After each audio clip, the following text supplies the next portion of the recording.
Avant tout propos, je voudrais remercier les autorités espagnoles pour l'accueil chaleureux qui nous a été réservé.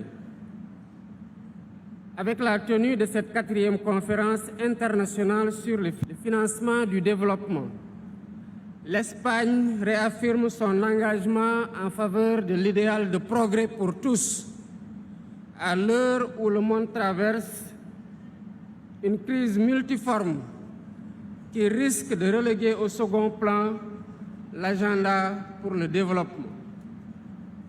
Je félicite le gouvernement espagnol et la présidence de la conférence pour la bonne conduite des travaux. J'encourage le secrétaire général des Nations Unies et tous les acteurs mobilisés autour de l'engagement de Séville pour l'action, un document ambitieux qui marque une étape importante dans notre quête collective d'un financement du développement durable plus innovant, plus solidaire et plus efficace. Mais afficher nos ambitions ne suffit pas. Avancer sur le chemin du développement durable et solidaire requiert de l'action. Premièrement, la réforme de la gouvernance économique et financière mondiale afin de corriger les déséquilibres systémiques hérités du passé et qui continuent d'entraver nos efforts internes de développement. C'est pourquoi le Sénégal soutient l'appel du document final de Séville pour une gouvernance économique mondiale plus inclusive et plus équitable, y compris par une participation plus conséquente des pays du Sud dans le processus décisionnel des institutions de Bretton Woods, notamment le FMI et la Banque mondiale. Deuxièmement, il est impératif de poursuivre le travail de réforme de la fiscalité internationale pour lutter plus efficacement contre l'évasion fiscale et les flux financiers illicites, renforcer la transparence et s'assurer que l'impôt soit acquitté là où la richesse est créée, c'est-à-dire dans les pays où les compagnies mènent leurs activités et tirent leurs profits.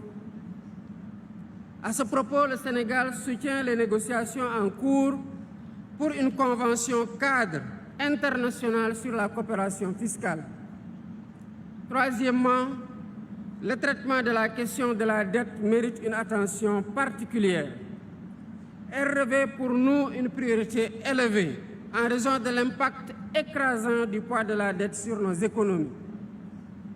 Le Sénégal appelle à une révision des critères de notation des agences d'évaluation, dont les méthodes et les pratiques renchérissent considérablement les conditions d'accès au crédit et de remboursement.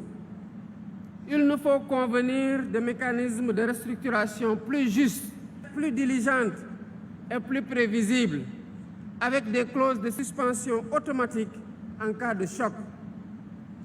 Cette mesure prévue dans la déclaration de Séville envoie un signal positif qu'il urge de concrétiser au titre de la mobilisation des financements pour le développement. Quatrièmement, les programmes de financement doivent obéir aux besoins spécifiques des pays les plus vulnérables, notamment africains, les PMA, les petits États insulaires en développement et des pays à revenus intermédiaires. Le Sénégal appuie l'appel pour le renforcement des mécanismes de financement privés à travers des instruments innovants, tout en assurant une régulation efficace pour éviter le greenwashing ou éco-blanchiment et garantir un impact réel sur les objectifs de développement durable.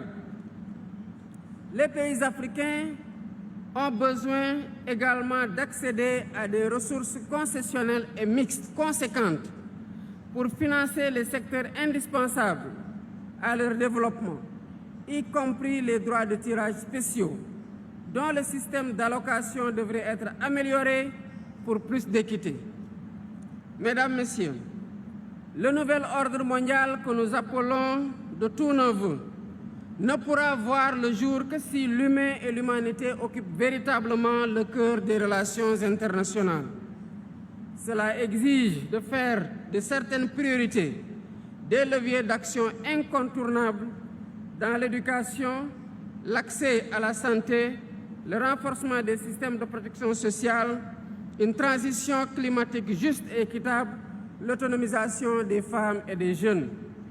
Réaliser ce projet est à notre portée si nous nous engageons à construire ensemble un modèle de financement du développement fondé sur la solidarité, l'inclusion et la résilience.